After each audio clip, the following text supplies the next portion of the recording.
والله هي حلقه الجمعه ديت قهوه فايق، هي دي الحلقه اللي بتغسل الواحد من جوه، الواحد بيحس ان هو رايح يتبسط كده والدنيا جميله، قابل اصحابه ونقعد نتكلم في الكوره. فاهلا وسهلا بيك عزيزي المشاهد اينما كنت. قبل اي حاجه خلونا نرحب بضيوفنا ونجومنا اللي مشرفينا ومنورنا النهارده. كابتن دكتور شابوني، اهلا وسهلا بيك. ازي حضرتك يا كبير، عامل ايه؟ اخبار معاك يا فندم؟ والله يا فندم انا اترقيت، انا جيت جنبك هنا. انت عارف انا تعبت قد ايه عشان اوصل للكرسي ده؟ انت عارف كام حلقه جيت على الطريق عشان اقعد الكرسي ده؟ صعبه بس وصلت الحمد لله. الحمد لله. بس خد بالك، الف مبروك.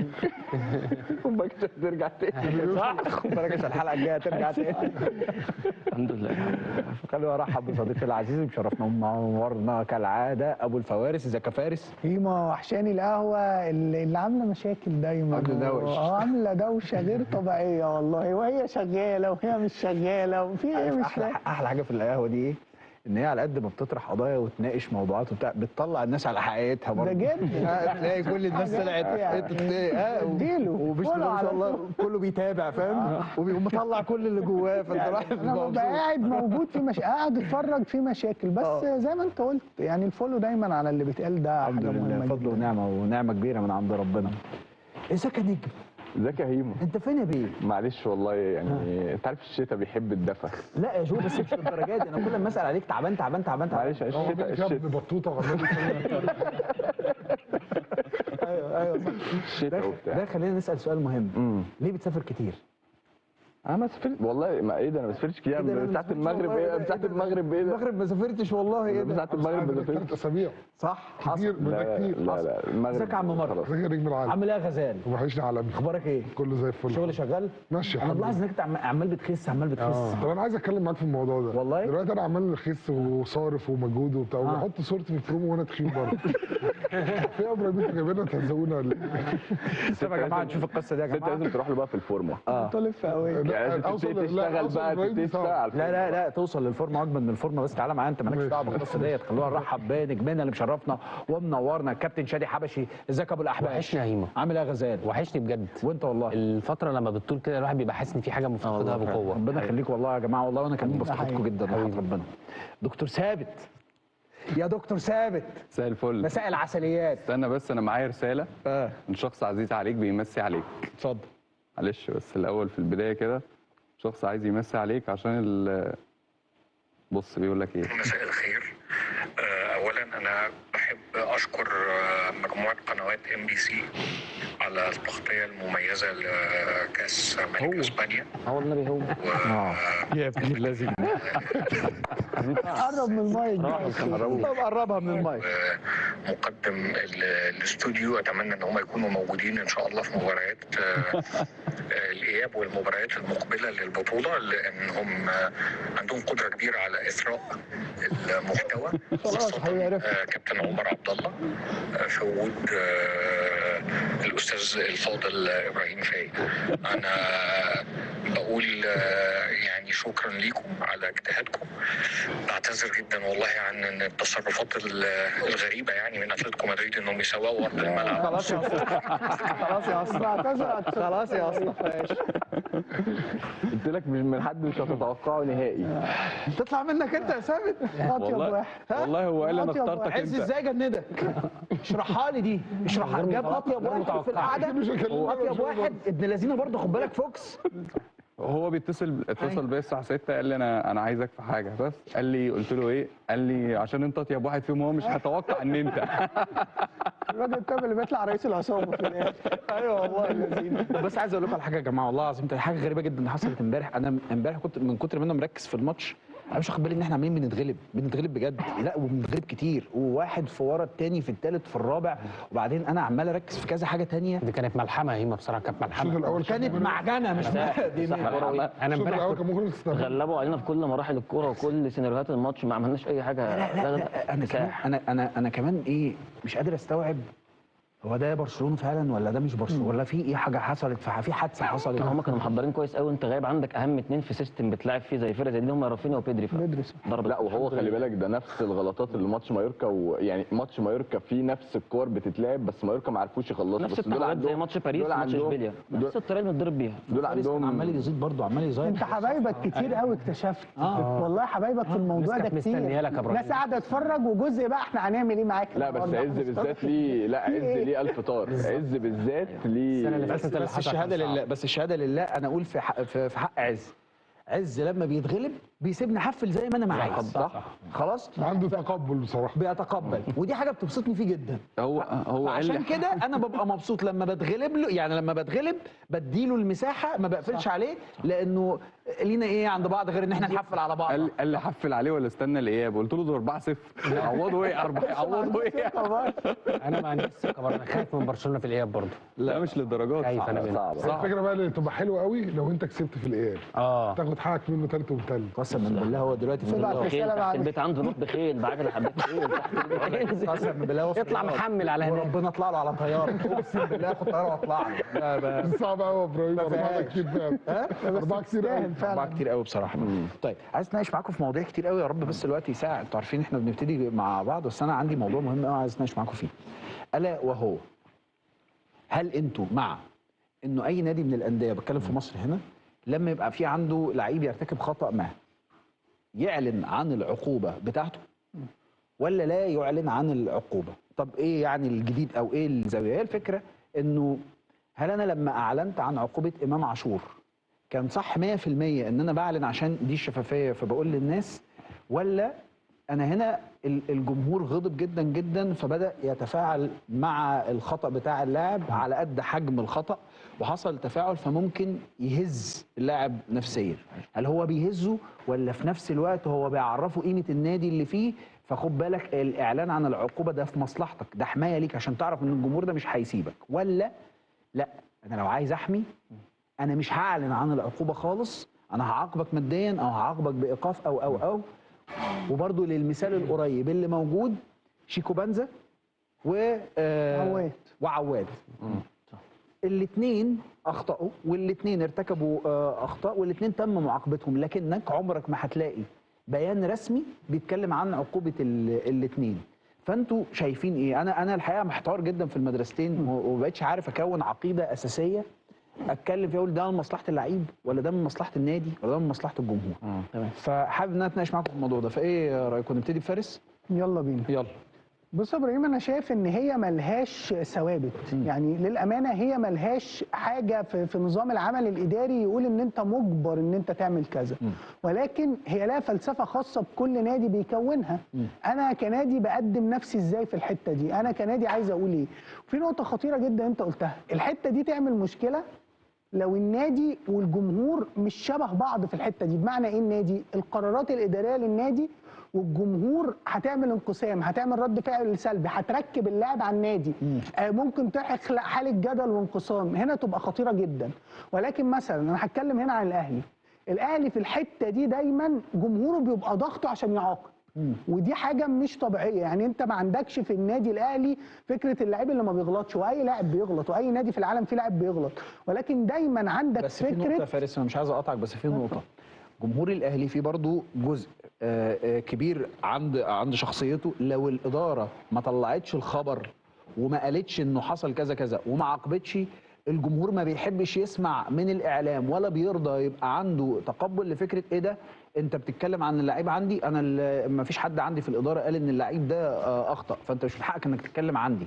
طبعا ده جزء مهم، ده جزء مهم. فانت هنا هتلاقي ايه؟ دايما في حاله تماهي، تكامل او تماهي ما بين الاداره بتاعت الاهلي في كل الاوقات وبين الجمهور طبعا. في كل الاوقات طبعا. اعلنت يبقى انا معاك واللعيب ده غلطان طبعا، ما اعلنتش يبقى انت ما تتكلمش انا مع الاداره بتاعتي. ده حقيقي، وده اللي انا بقى بدات بيه. ليه؟ لان دي خطيره جدا. لو انا بعاقب ومش ضامن رد فعل الجمهور اللي هو في ظهري، لا هيبقى عندي مشكله. ولكن انا بقول اي حاجه عند اي نادي هي ارث تاريخي. انت ما بتبداش عقوبه النهارده ولا بتبدا فكره انت النهارده، انت بتبني من وقت كابتن حسام حسن في 94، بتبني من وقت كابتن ابراهيم حسن وهو بيغلط مع المنتخب المصري في مباراه المغرب، حاجه ما تخصش الاهلي خالص. فانت كاهلي بتطلع تعاقب، فانت بنيت فلسفه عند جمهورك ان انا لا، الخطا بطلع عاقب عليه واقول ده 85 الواقعه الشهيره. فانت عندك ارث هو اللي عمل ده مع الجمهور. ولكن المهم بقى رد فعل جمهورك مع التاريخ ومع اختلافه ما بيتغيرش، ثابت. انا عندي الاهلي فوق الجميع بجد، عندي اللاعب اللي مش فوق النادي، والناس فاهمه ان اللاعب ممكن ما يغلطش. ما فيش لاعب ممكن ما يغلطش، النادي الاهلي ما يقدرش يضمن داخليا ان اللاعب ما بيغلطش. الامثله اللي انا كلها بقولها دي هي اصلا في حد ذاتها اثبات ان كان في لعيبه في الاهلي بتغلط، ولكن انا عندي مرجعيه باجي اقول انا بواجه. بس الغريب بقى في ان الاهلي بيعمل حاجه، ان في واقعه اصلا الجمهور ما يعرفش عنها حاجه. يعني واقعه امام ربما تكون مباشره ان الخطا حصل واللاعب ما سافرش وحصل جدل، لا ده في واقعه. احنا صحينا الصبح بسم الله الرحمن الرحيم في عقوبه مليون جنيه قبل كده على امام عاشور، صحينا الصبح على كهرباء في عقوبه مليون جنيه. وان يجي مدير الكوره يقول لا انا عاقبت بمجرد ما وصلنا والعقوبه تنتهي يوم كذا، وتلاقي الجمهور طول الوقت يطلع اصوات اعلاميه. على فكره اصوات اعلاميه عادي جدا عندها وجهه نظر ومحسوبه على الاهلي، تقول طب ما ربما واللاعب ونكتفي بالعقوبه، فتلاقي رد فعل الجمهور كله لا ده ما يحصلش. على الجانب الاخر، ومش عايز اروح للزمالك بقدر ما كل نادي عنده فلسفته، نادي الزمالك طبيعته في التعامل مع نوعيه الاخطاء دي مختلفه تماما عن النادي الاهلي. طيب انت هنا كفارس رايك ايه؟ تفضل يتم الاعلان عن العقوبه ولا لا؟ طبعا طبعا. طيب شابوني، قول يا شابو. بص حضرتك، انا بشوف الفكره ان انت بتلعب في نادي جماهيري. انا بشوف ان مجلس الاداره من حقه ان هو يستعين بوجود جمهور ان هو يقوم اللعيبه داخل المنظومه، وده مش عيب. اللعيب ده جاي عارف طبيعه النادي اللي هو فيه، ان هو اصلا منتظر ان العقوبه هتتعلن. تاني حاجه انا بشوف فيها احمال المدرب ان العقوبه تتعلن، لان المدرب في لعيب ممكن يبقى ما بيلعبش. طب الناس هتعرف منين اللعيب ده متعاقب ولا مش متعاقب؟ فممكن الناس تبقى تفكر لا ده المدرب ده ما عندوش قناعه باللعيب. لا، انا كنت شايف انا كجمهور ان المدرب ده المفروض ينزل اللعيب ده. فلو انا مش معلن اللعيب ده راح فين وفجاه مدرب ما بيلعبوش، ممكن يبقى في ضغط على المدرب. حاجه تانية ان اللعيب نفسه، يعني انا مش بشوف ان في بند في العقد بيمنع ده، وفي نفس الوقت انا ببقى مستني من اللعيب ان هو لما بيتضغط عليه من الجمهور ان هو بيأدي احسن.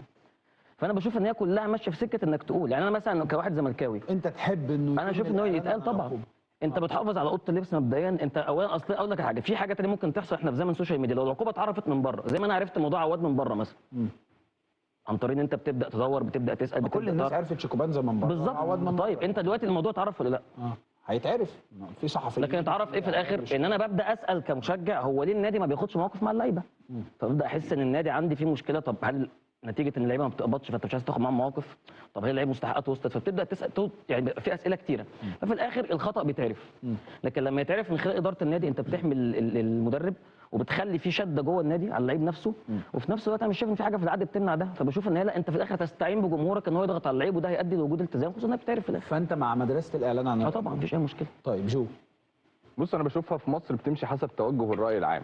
ماشي. يعني الموضوع كبير قوي قوي قوي والدنيا سخنت قوي، فهيتم الاعلان عن العقوبه. ده مش توجه الراي العام، ده كده حجم الخطا. وممكن توجه الراي العام، لان ممكن حجم الخطا انت ما تعرفوش.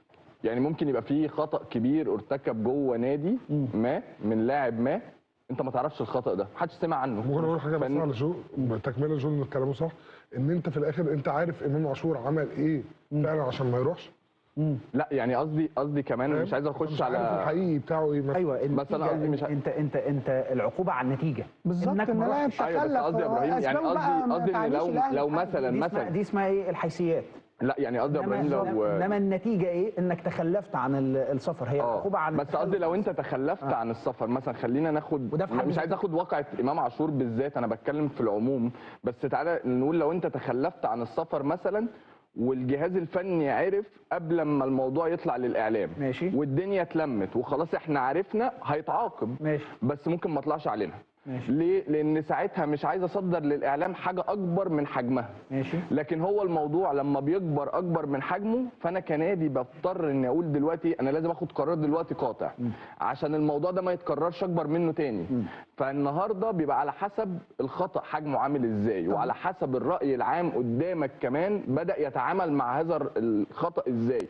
يعني الجمهور بقى سخنان قوي، فانا لازم برضه هدي الجمهور شويه، فلازم اطلع اقول لهم على فكره في عقوبه حصلت كذا كذا كذا كذا، والجمهور هيسابورت معايا، ما هو ده هيديني ما الدعم. حصلش في موضوع عواد. لا انا مش بتكلم، لا مثلا مش سبيل بتكلم، المثال والله. ما صدقني مش بتكلم انا مش بتكلم على عواد او امام او ايا كان، انا بتكلم ان ما هو ده ما بيتطبقش قصدي، حتى لو المثال ده حاصل اهو ما بيتطبقش. يعني قصدي يا فارس ان ايه، ان مثلا في موضوع عواد الجمهور ما سخنش قوي على عواد، في عده عوامل كتيره خلت الجمهور ما يسخنش على عواد. مفيش حاجه رسميه طلعت، مفيش. لا بس قصدي يا ابراهيم ان الراي العام المدير الفني، لكن تصريح من كابتن معتمد جهاد رسمي طبعا صح. جمال قال احنا مش هنطبطب على حد بالظبط، بس قصدي يا ابراهيم لكن لم يتم الاعلان. هي دي اللي انا عايز ايوه ليه بقى بشكل رسمي. يعني انت ما دخلتش مثلا على الصفحه الرسميه بتاعت نادي الزمالك شفت الإعلان. صح. انا هنا اللي بساله، عارف ليه؟ اقول لك ليه بقى في الحته دي. انا اسف بس عشان اخد المناقشه للاتجاه الصحيح بتاعها. انا هنا مش بناقش عقوبه امام صح. ولا عقوبه عواد ولا عقوبه شيكوبانزا. انا عايز اسالكم انهي عقيده الصح تليق وتبقى الصح، عقيده الاعلان عن مفيش حاجة العقوبه ثابتة. ولا عدم الاعلان عنها؟ لا مفيش حاجه ثابته. هو ده اللي انا عايز هو أقوله. حجم الغلط نفسه، حجم الغلط نفسه هو اللي هيخليك تقرر انت هتعمل ايه. الغلط لو كبير قوي والجمهور بقى فيه زي ما بيقولوا سخونه ناحيه الموضوع وان في ضغط جامد جماهيري، مش المفروض ان الجمهور يسوق. مش الجمهور ما بيسوقش، انت طالع زي كانك بتقول للجمهور انا واخد القرار، انا سامعكم وواخد القرار. يبقى انت انا مش بقول عايز تنتهي لايه؟ انا عايز انتهي ان لكل فعل رد فعل موازي له. يعني لو الفعل كبير قوي مساوي له في المقدار بالظبط كده، ومضاد له في الاتجاه. الله ينور عليك. اشكرك كنت شكرا ادبي جزيلا. ازياء اشكرك شكرا، فاكرها من زمان. ازياء شادي. هاخد كلمه من عند جو الاول، بس حته حجم الخطا. يعني دلوقتي اللعيب ده اول مره يغلط ولا مش اول مره يغلط؟ ماشي. الغلطه قد ايه؟ هو في غلطه عن غلطه برضه. معايير. انت هنا بتتكلم يعني على معايير. ده في الاول. يعني مثلا لعيبه كوره، احنا كلنا بنلعب كوره. بنلعب الكوره في الخماسي بنتخانق مع اصحابنا. لا انت عايز تقنعني. شادي حبشي اعلامي رياضي بام بي سي، كل الناس دي اعلاميين والله العظيم. يعني من فضل حضراتكم في الاستراب اللي بتتكتب. اتفضل يا شادي. فيعني لعب كوره اكيد زمايل دول مع بعض بيشدوا كل يوم في اللعب وفي التمرين، وده اللي دخل على واحد جامد وبتاع. هل دي هتتساوى بعقوبه واحد تخلف عن السفر، او واحد اتخانق مع حكم، او واحد في الملعب في ماتش مهم تسبب مثلا في طرد لنفسه ففريقه خسر؟ اكيد الحجم ده غير الحجم ده. ماشي. فمبدئيا دي مهمه. ماشي. حجم الخطا وتكرر ولا لا. يعني في لعيب مثلا خلينا نقول اسم في الاهلي مثلا محمد هاني، ده راجل قليل قوي لما تسمع عنه حاجه، ما عملش حاجه صعبه كده. ماشي. فلو غلط غلطه صفحته بيضاء زي ما انت قلت كده. هل ده هيتساوي بواحد تكرر الخطا مره واثنين وثلاثه؟ فدي مهمه. ماشي. نعلن ولا لا؟ لو الخطا يستاهل الاعلان لازم تعلنه وبسرعه. حجم الخطا. لكن لو خطا عادي ممكن تعاقب جوه عادي جدا. طب لو لعيب عمل كارثه في اوضه اللبس ومحدش عارفها على الاطلاق، كارثه، لعيب اتخانق مع لعيب، انا بقول على فكره ده مش عمل كارثه موجود عشان محدش. كارثه ولا خطا عادي؟ لا عمل كارثه. اعلن. اتخانق مع لعيب، اتخانق مع لعيب. انا بقول مثال مش موجود دلوقتي. اوكي. بس عشان ومحدش عارف. هنا انت هتخاطب اوضه اللبس بايه؟ بعقوبه وتكتفي بيها ولا تعلن عنها، ولا عقوبه وتعلن عنها والناس كلها تسمع عنها والبلد كلها تسمع عنها؟ لا انا اشوف الناس كلها تسمع عنها لسبب. لان ساعات بص لعيبه الكوره يا ابراهيم انت ادرى يعني. ماشي. كده بيبصوا لبعض، ده عادي. ماشي. زمايل في شركه. طبعا. فالنهارده لو انا موقف اتكرر مع حد، اتعمل مع حد وما اتكررش مع التاني، لا بالعكس ده انا ساوي. لو الموقف كبير ويستاهل الاعلان اعلن وما تخافش. حتى ولو ما حدش عارف. مش لازم. ماشي. مش لازم حد يعرف. اصل انت بتحافظ على الفريق من جوه، بتحافظ على السيستم من جوه. انت مكون فكرتك بناء على عده معايير: حجم الخطا، وهل الراجل ده ارتكب اخطاء قبل كده ولا لا، ومدى تاثيرها على اوضه اللبس. انا هديك مثل بسيط بس قبل ما اسيب المايك. جوزيه لما كان ماسك الاهلي كان الاهلي عامل ماتش الاحتفال بتاع المئويه ضد برشلونه. حسام عاشور كان بيلعب ماتش الاهلي وسان داونز والاهلي كسبان 2-0. جوزيه نزله، الملعب اتنقل علينا خلص 2-2. الراجل ما عملش خطا يعني جسيم. جوزيه شاف ان هو استهتر تماما في الماتش، دي حاجه ممكن ما يعلنهاش اصلا. ماشي. نزله يتمرن مع الناشئين واعلن العقوبه واتحرم انه يلعب ماتش المئويه ضد برشلونه. لا وحاجات للعيبه عادي بره جدا. بره الكوره اصلا. طيب. يعني جوزيه كان بيعاقب في حاجات بره الكوره اللي هي مش جوه النادي اصلا. هو أصل لو مدرب قرر يستبعده انت هتبررها للناس ازاي؟ ماشي لا انا ماشي. لازم لا على حسب حجم العقوبه. هدي لحضرتك امثله حصلت طبقا للنادي الاهلي مثلا. عقوبه كهربا مثلا كانت خانق وعمل مشكله قبل كده وما سافرش ومش لازم اعلن على طول. ماليش دعوه بقى اصل الجمهور هيعرف ولا مش هيعرف او الجمهور هياخده. انت بتعمل الصح ايه؟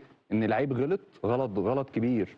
وبرده انا مش مع فكره ان هو لو قبل كده مثلا كان عنده اخطاء ولا لا هو اللعيب غلط دلوقتي قدامي غلط لازم يتحاسب. لازم اعلن ليه؟ عشان احافظ على اوضه اللبس بتاعتي. مثلا اللي حصل مع امام عمل كارثه هو ما سافرش، دي كارثه.